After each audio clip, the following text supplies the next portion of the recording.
Sir. Yogi ji को जय श्री राम। योगी जी को जय श्री राम।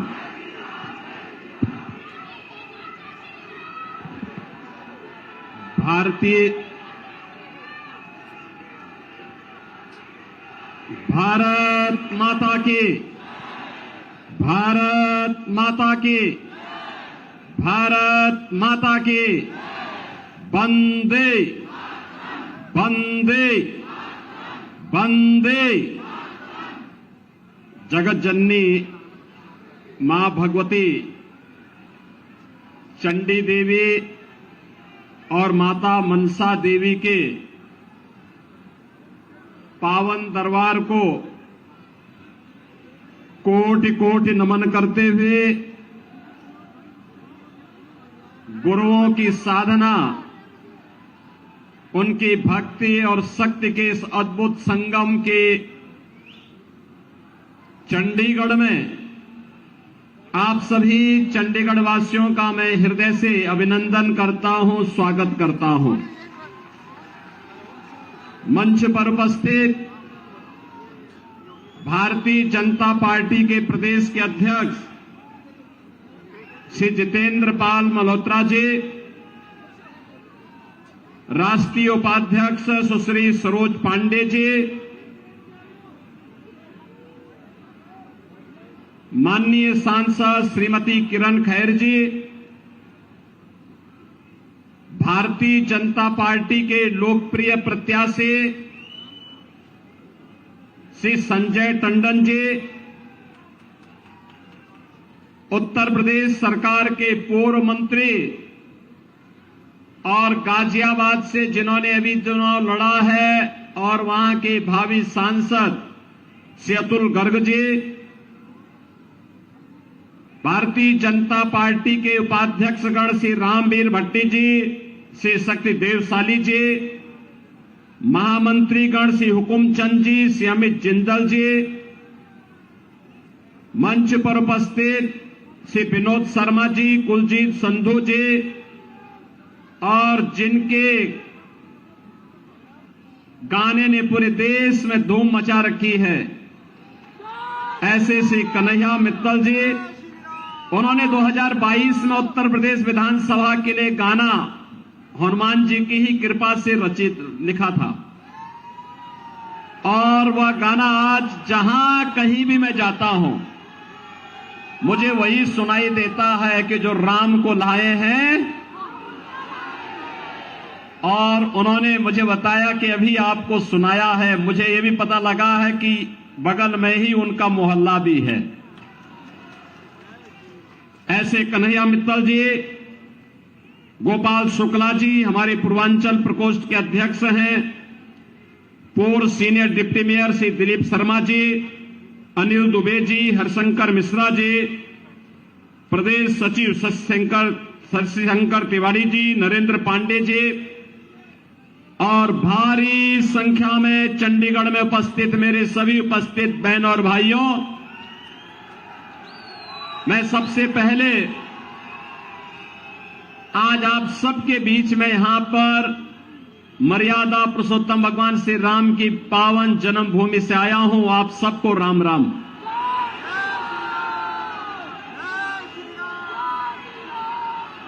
बहनों और भाइयों, जगत जननी मां भगवती चंडी देवी और माता मनसा देवी के दरबार में गुरुओं की परंपरा के साथ जुड़ना अपने आप में हर व्यक्ति को आह्लादित कर देता है। और मेरे लिए आप सबके बीच में आना, लोकसभा चुनाव की दृष्टि से आपके बीच में आना, और वह भी तब आज पंचम चरण का चुनाव चल रहा है। उत्तर प्रदेश की भी 14 लोकसभा सीट पर आज चुनाव हो रहे हैं। बहनों और भाइयों, पूरे देश के अंदर 4 चरण के चुनाव पहले ही संपन्न हो चुके हैं, लेकिन मैं निश्चिंत होकर के चंडीगढ़ में हूं, क्योंकि मुझे मालूम है कि जो भाव चंडीगढ़ का है, जो भावना पूरे देश की है, उत्तर दक्षिण पूरब पश्चिम, वही तो उत्तर प्रदेश का भी है। पहली बार हो रहा है कि पहले अभी पांचवां चरण का है, 2 चरण इसके बाद भी है, लेकिन देश निश्चिंत है कि 4 जून को जब परिणाम आएगा तो जो जनता कहती है ना कि चाहे जितना जोर लगा लो, आएंगे तो मोदी ही और जीतेंगे तो हम लोग निश्चिंत हैं, क्योंकि परिणाम के बारे में जनता जनार्दन पहले से ही तय कर रखी है कि तीसरी बार, फिर एक बार, फिर एक बार और अब की बार 400 पार की बात करते हैं तो कांग्रेस को चक्कर आने लगता है, क्योंकि कांग्रेस स्वयं 400 सीट पर चुनाव नहीं लड़ी है। तो वह अगर 400 सीट पर चुनाव लड़ती तो वो भी कह सकती थी, लेकिन उसको उसके कारनामों के कारण देश की जनता जनार्दन ने इस लायक नहीं छोड़ा कि वो 400 सीटों पर भी चुनाव लड़ सके। और इसलिए बहनों और भाइयों, जब जनता जनार्दन से कांग्रेस के लोग पूछते हैं, आम आदमी पार्टी के लोग पूछते हैं कि 400 पार का मतलब क्या है, तो जनता जनार्दन उसका जवाब दे देती है, कहती है जो राम को लाए हैं हम उनको लाएंगे, क्योंकि जो राम का है वही राष्ट्र का है, जो राम का है वही हमारा है, बाकी किसी काम का नहीं है। और बहनों और भाइयों, अगर आपको देखना है, पूरा चुनाव अब इसके इर्द गिर्द ही घूम चुका है। पूरा चुनाव, लोकसभा के पूरे चुनाव को अगर आप देखेंगे, कांग्रेस के नेता तो पहले प्रभु राम को नकार चुके थे।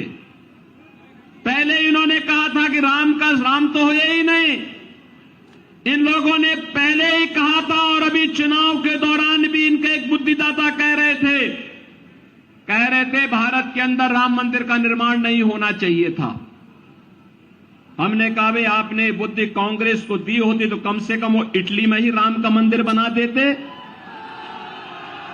भारत के अंदर तो बनाने के लिए हमारा इंतजार था ही, मोदी जी का इंतजार था ही, लेकिन अगर पहले बताए होते तो कांग्रेस को कहते कि भाई इटली में ही बना लो। लेकिन बहनों और भाइयों, उनको याद आ जा रही है,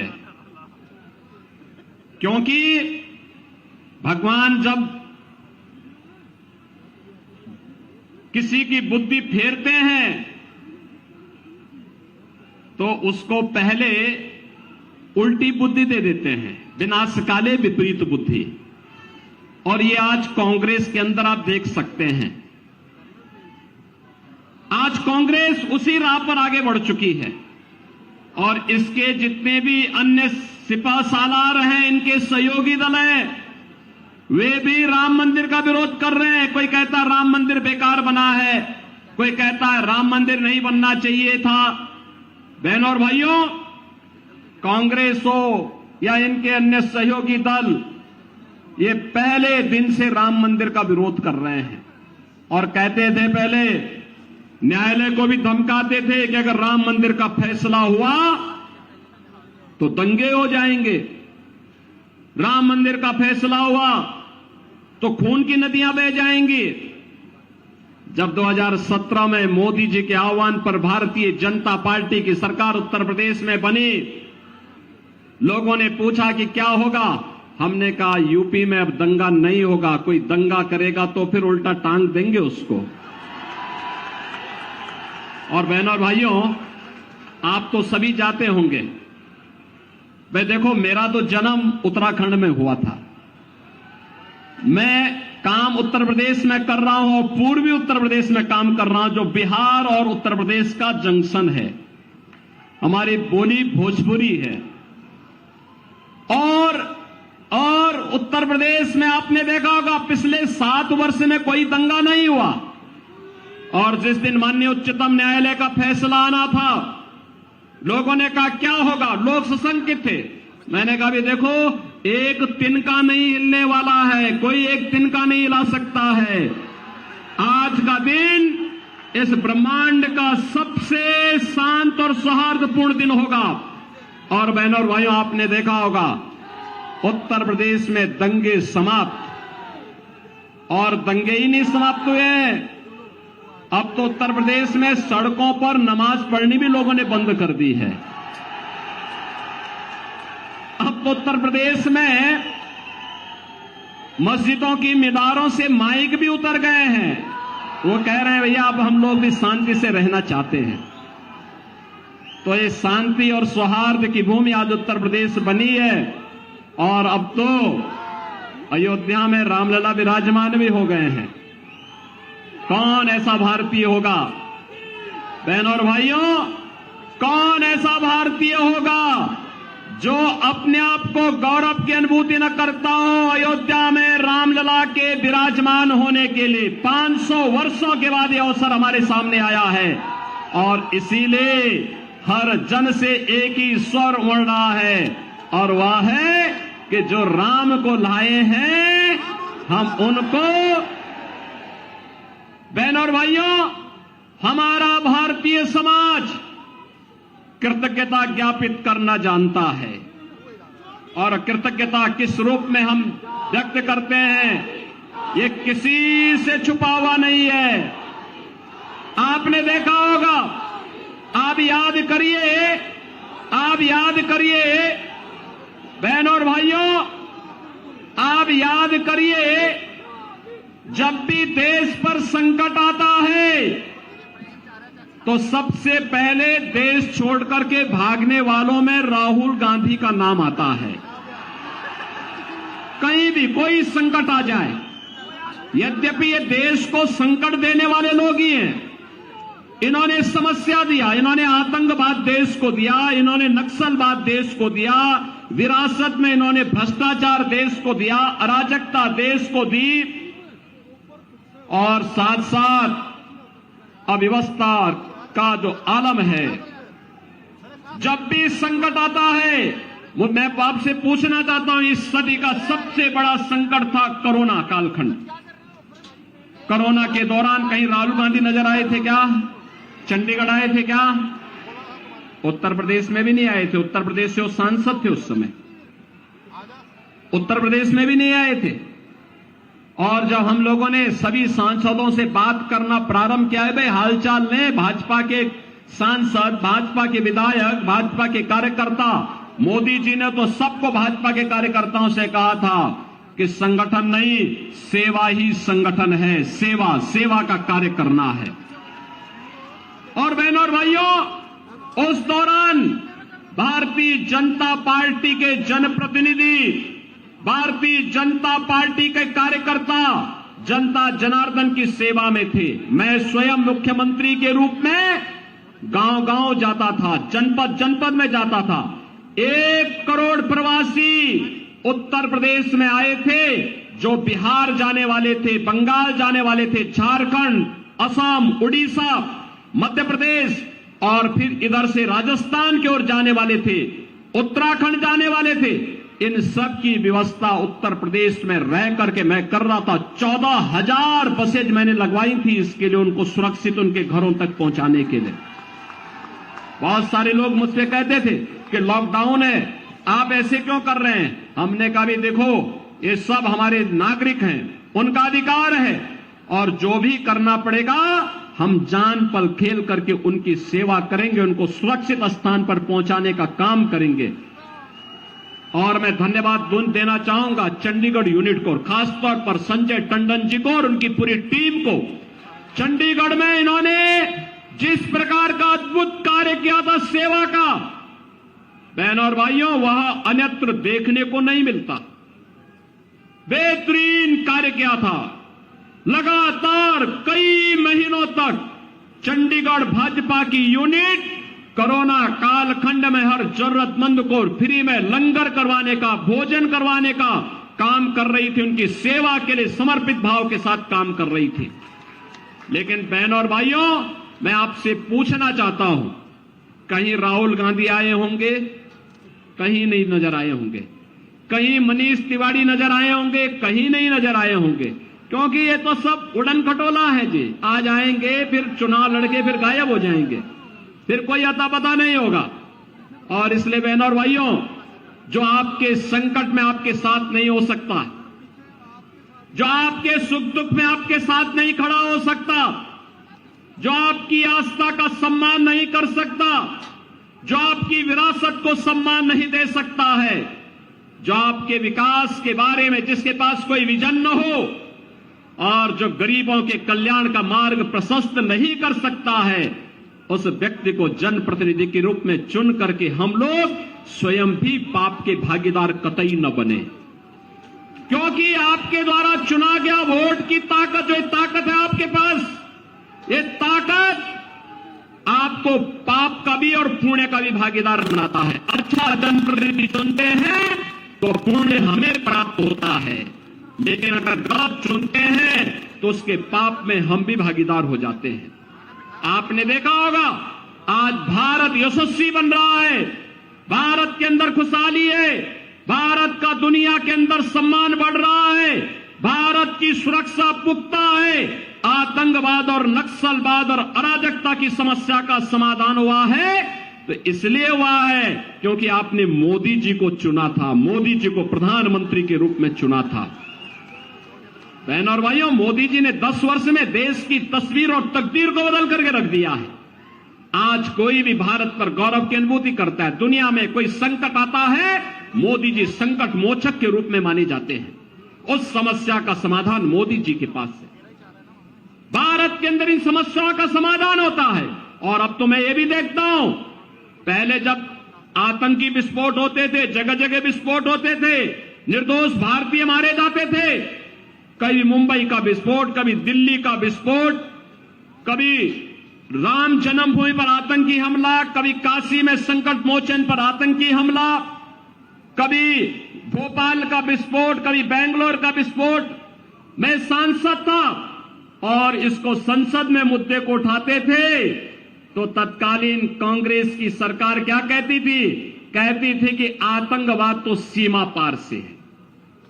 और आज आतंकवाद का समाधान भी हुआ। अब तो पटाखा भी जोर से फट जाए ना तो पाकिस्तान पहले सफाई देता है, कहता मेरा हाथ नहीं है, मैंने इसमें कुछ नहीं किया है, क्योंकि उसे मालूम है ये नया भारत है, छेड़ता नहीं है, लेकिन कोई छेड़ता है तो छोड़ता भी नहीं है। और इसीलिए पाकिस्तान पहले सफाई दे देता है।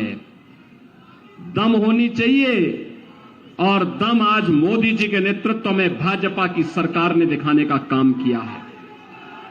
और इसलिए बहनों और भाइयों, आज हम आपके पास आए हैं कहने के लिए, आज आप देख रहे होंगे 10 वर्ष में मोदी जी के नेतृत्व में कितना बेहतरीन विकास देश के अंदर हुआ। 4 लेन की कनेक्टिविटी। आज से 12 वर्ष पहले मैं दिल्ली से चंडीगढ़ आया था बाई रोड, मुझे 10 घंटे लगे थे। और बहनों और भाइयों, आज के दिन पर हम 3 से 3.5 घंटे के अंदर दिल्ली से चंडीगढ़ आ सकते हैं। ये दूरी कम की है मोदी जी ने। ट्रेन में वंदे भारत, अमृत भारत और अमृत नमो Bharat train, world class train की सुविधा आज मिल रही है। मेट्रो की सुविधा मिल रही है। IIT, IIM, AIIMS, IIIT, NIT और वर्ल्ड क्लास यूनिवर्सिटी बन रही है। हर घर नल और नल में जल, ये भी RO का जल, ये काम भी मोदी जी के द्वारा पूरे देश के अंदर किया जा रहा है। बहनों और भाइयों, विकास भी है। याद करिए कांग्रेस की सरकार के समय गरीब भूख से मरता था, गरीबों को राशन नहीं मिलता था, और मोदी जी देश के अंदर 80 करोड़ लोगों को फ्री में राशन दे रहे हैं। और राशन की सुविधा भी ऐसी कि हमारे यूपी और बिहार का भाई तो कोई होगा, अगर कार्ड यूपी में है या बिहार में है, राशन चंडीगढ़ में ले सकता है। 1 नेशन 1 राशन कार्ड की व्यवस्था यह भी मोदी जी ने दी। आयुष्मान भारत का कार्ड 60 करोड़ लोगों को दे दिया गया है और 5 लाख रुपए तक का उपचार वे कहीं भी करा सकते हैं। और यही नहीं, अभी तो मोदी जी ने कहा है कि तीसरी बार आते ही 70 वर्ष के ऊपर के हर व्यक्ति को प्रतिवर्ष 5 लाख रुपए की आयुष्मान भारत का कार्ड की सुविधा उपलब्ध करवाएंगे। बहनों और भाइयों, कांग्रेस के पहले एक प्रधानमंत्री ने वक्तव्य दिया था कि हम 100 पैसा भेजते हैं, नीचे 15 पैसा ही पहुंचता है। 85 पैसा कांग्रेस के दलाल खा जाते थे, यही था ना। और मोदी जी ने घर गरीब का खाता खोल दिया। 100 पैसा दिल्ली से भेजते हैं, 100 का 100 पैसा उसके खाते में जाता है, बीच में कोई मध्यस्थ नहीं। का सुशासन की यह सबसे अच्छी, सबसे सटीक उदाहरण है। पैसा आपके खाते में जा रहा है। किसान कांग्रेस के समय आत्महत्या करता था, आज 12 करोड़ किसानों को किसान सम्मान निधि का लाभ प्राप्त हो रहा है। 12 करोड़ घरों में शौचालय का निर्माण हो गया है। 10 करोड़ घरों में उज्ज्वला योजना का सिलेंडर पहुंच गया है। और बहनों और भाइयों, 4 करोड़ गरीबों के घर बन गए हैं। और मोदी जी ने कहा कि इस बार आएंगे, आते ही शेष बचे हुए परिवारों को भी एक एक आवास उपलब्ध करवाने का काम करेंगे। अभी से कार्य योजना बन चुकी है। बहनों और भाइयों, मैं पूछना चाहता हूं कि मोदी जी ने एक लंबी फेरस्त है लोक कल्याण की, गरीबों के लिए, वंचितों के लिए, दलितों के लिए, समाज के विभिन्न तबके के लिए उन्होंने काम किया। क्या किसी की जाति, किसी का मत, किसी का मजहब, किसी के क्षेत्र या किसी भाषा को देखा? नहीं। उनका तो मंत्र था सबका साथ और सबका विकास। उनका मंत्र ये नहीं था जो कांग्रेस कहती थी कि देश के संसाधनों पर पहला अधिकार मुसलमानों का है। कहां देश का हिंदू जाएगा, कहां सिख जाएगा? और अभी तो सिटीजनशिप अमेंडमेंट एक्ट लागू हुआ है। आप देखो, हिंदू और सिख, बौद्ध और जैनी, इन सभी लोगों को जो प्रताड़ित थे पाकिस्तान में, बांग्लादेश में, अफगानिस्तान में, जैसे ही नागरिकता देनी प्रारंभ हुई, आप देखे कांग्रेस के पेट में दर्द होने लग गया। कह रहे सब क्यों कर रहे हैं? अरे भाई, पीड़ित मानवता की सेवा भारत नहीं करेगा तो कौन करेगा? लेकिन एक कांग्रेसियों को देखो ना, ये दुर्बुद्धि है, इनके अंदर दुर्योधन की आत्मा प्रवेश कर गई है, ये मानने वाले नहीं है। और इसीलिए उस समय कहते थे कि भारत के संसाधनों पर पहला अधिकार मुसलमानों का है। और हम कहते थे कहां जाएगा हमारा हिंदू, कहां जाएगा हमारा दलित? आपने देखा होगा, मोदी जी ने अयोध्या में रामलला को विराजमान करा दिया। और रामलला को विराजमान कराने के बाद पहले रामलला को विराजमान बाद में कराया। पहले अयोध्या में हम लोगों ने इंटरनेशनल एयरपोर्ट बनाया है। उस इंटरनेशनल एयरपोर्ट का नाम महर्षि वाल्मीकि के नाम पर किया है। महर्षि वाल्मीकि जिन्होंने राम से हमारा साक्षात्कार कराया, उनके नाम पर अयोध्या का एयरपोर्ट। और इसीलिए मैं वाल्मीकि समुदाय से भी कहना चाहूंगा, आइए ना अयोध्या में, वाल्मीकि जी की गुण गाथा को आप अयोध्या में देख करके सम्मान का अनुभव करेंगे। राम के साथ अपना संवाद और अपना संबंध जोड़ करके गौरव की अनुभूति करेंगे। और हम लोगों के लिए तो ऐसा कार्य हो गया है कि लोग भी अच्छा, आप सबसे मैं कहूंगा, आप कह सकते हैं वर्तमान पीढ़ी से कि हां, अयोध्या में राम मंदिर का निर्माण हमने कराया है। आप बोलिए, जोर से बोलिए। नेतृत्व मोदी जी का है, कोई संदेह नहीं। लेकिन मोदी जी को ताकत आपके वोट से मिलती है। कमल चुनाव चिन्ह पर जो वोट आप देते हैं, ये सीधे मोदी जी के पास जाता है। वो मोदी जी की ताकत होती है। और तब मोदी जी इतने कड़े फैसले लेने में सहमत होते हैं। और इसलिए बहनों और भाइयों, आज मैं आपके पास आया हूं यही कहने के लिए, कांग्रेस और आम आदमी पार्टी का गठबंधन बहनों और भाइयों, ये गठबंधन नहीं है, यह तो है मिलकर के जीतेंगे तो साथ साथ लूटेंगे। लूटने के लिए है, कल्याण करने के लिए नहीं है। देख रहे हो ना पंजाब में कैसे माफिया और अपराधी आदि होकर के चलते हैं। अरे हमने यूपी के अंदर ये सभी माफियाओं को उल्टा टांग दिया है, टांग दिया सबको। यूपी में आप देखते होंगे जितने दुर्दांत माफिया थे उन सब की कब्रों में कोई मरसिया पड़ने के लिए भी नहीं बचा हुआ है। कोई नहीं पड़ता जी, कोई पूछता नहीं। एक कांग्रेस के लोगों के लिए अब केवल माफियाओं के लिए मातम मनाने के लिए इनको छोड़ दीजिए। ये लोग नहीं लड़ पाएंगे इन माफियाओं के साथ। इनके खिलाफ भाजपा लड़ेगी, भाजपा। और इसीलिए मैं आपसे कहने के लिए आया हूं, ये गुमराह करेंगे, झूठ बोलेंगे, तमाम प्रकार के अफवाह फैलाएंगे। बहनों और भाइयों, अब मुझे कहने में कोई संकोच नहीं कि कांग्रेस आम आदमी पार्टी के साथ गठजोड़ क्यों की है। इसलिए किया है क्योंकि पहले इन्होंने देश को बांटा, फिर समाज को बांटा, अब इनकी नजर आपकी प्रॉपर्टी पर पड़ गई है। आपने देखिए कांग्रेस के एक बुद्धिदाता ने क्या कहा है कि कांग्रेस सरकार में आएगी तो सभी की संपत्ति की सर्वे करवाएगी और फिर विरासत टैक्स लगाई। विरासत टैक्स का मतलब जानते हैं? आपके बाप दादों की जो प्रॉपर्टी होगी, जो संपत्ति होगी, जो पैसा होगा, जो जेवर होगा, जो जमीन होगी, जो मकान होगा, उसमें से आधा ये कांग्रेस के लोग लेकर के मुसलमानों को आमंत्रित कर देंगे। क्या आप इसको स्वीकार करेंगे क्या?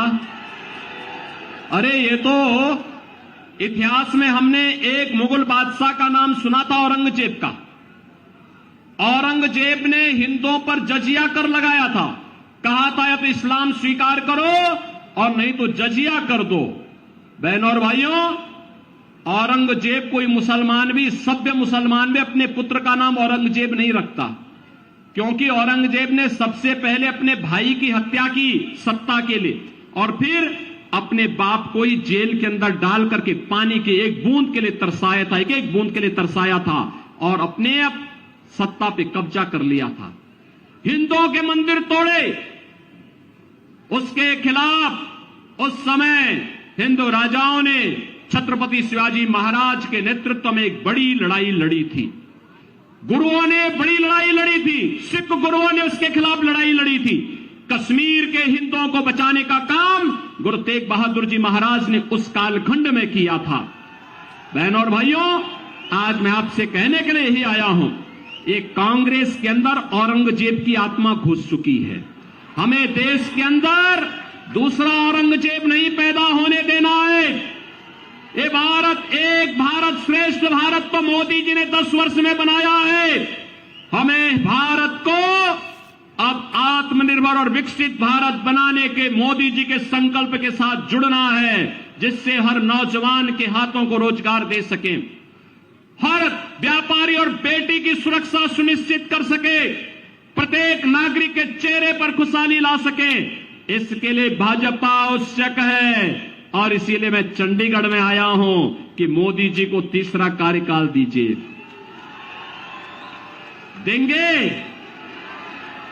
देंगे आप लोग? बहनों और भाइयों, 1 जून को आपका चुनाव है। 1 जून को है ना? 1 जून को है और इसीलिए मैं आया हूं। आपके पास समय, आज 20 मई है, आपके पास 10 दिन का समय है प्रचार के लिए। इन 10 दिनों में आप सभी चंडीगढ़ वासियों के घर में और खासतौर पर यूपी, बिहार, उत्तराखंड और वाल्मीकि समुदाय के साथ में जाकर के बोलिए कि महर्षि वाल्मीकि को सम्मान है। जो राम को ही नहीं मानता, वाल्मीकि को कैसे मानेगा कांग्रेस के लोग? कहां मानेंगे? और महर्षि वाल्मीकि हमारे लिए पूज्य हैं, क्योंकि और इसीलिए मोदी जी ने मुझे कहा कि रामलला का विराजमान होने के पहले महर्षि वाल्मीकि का पूजन होना है। हमने कहा एयरपोर्ट का नामकरण का प्रस्ताव में भेज रहा हूं, इंटरनेशनल एयरपोर्ट महर्षि वाल्मीकि के नाम पर पहला इंटरनेशनल एयरपोर्ट हमने यूपी में बनाया है, और भी अयोध्या का एयरपोर्ट। इसलिए उनके पास भी जाइए और उन सब से कहिए हमें भारत को नया भारत बनाना है, आत्मनिर्भर और विकसित भारत बनाना है। इसके लिए मोदी जी आवश्यक हैं। और बहनों और भाइयों, एक एक व्यक्ति, एक एक जितने भी लोग यहां पे आए हैं, मैं आप सबसे अपील करूंगा, आप सभी भाजपा के कमल चुनाव चिन्ह पे वोट देंगे। सभी लोग, जहां तक मेरी आवाज जा रही है तो दोनों हाथ लाके मुझे बताओ पहले। यहां से संजय टंडन जी को जिता के भेजेंगे। लेकिन इसके लिए 2 काम करने होंगे आपको। पहला काम, 10 दिन का चुनाव बाकी है। प्रतिदिन हर मतदाता, जितने लोग यहां पे आए हैं, हर मतदाता तय करे कि मैं 5 घर कमल चुनाव चिन्ह के लिए 5 घर में जनसंपर्क करूंगा। करेंगे? 10 दिन का मतलब 50 घर में कर लेंगे। और चुनाव के दिन उन्हें मतदान केंद्र में ले जाना है, फिर मतदान कराना है। करेंगे? अरे देखो, मोदी जी ने पूरा जीवन देश के लिए दिया है। आप 10 दिन का समय देश की खातिर दे देंगे एक अच्छी सरकार बनाने में, तो देश की आवाज के साथ आप भी जुड़ जाएंगे। और जो कन्हैया मित्तल कहते हैं कि जो राम को लाए हैं, हम उनको, जो राम को लाए हैं, सहमत है ना? सभी लोग सहमत हैं? सभी लोग सहमत हैं? दोनों हाथ लाके बताओ मुझे, जहां तक पीछे तक, जहां तक मेरी आवाज जा रही है, सभी लोग सहमत हैं? तो मेरे साथ बोलेंगे, भारत माता की, भारत माता की, भारत माता की जय श्री राम, जय जय श्री राम, जय श्री राम। बहुत बहुत धन्यवाद योगी जी। मैं निवेदन करूंगा हुक्मचंद जी से, महामंत्री जी से, सभी का धन्यवाद करें। महामंत्री हुक्मचंद जी।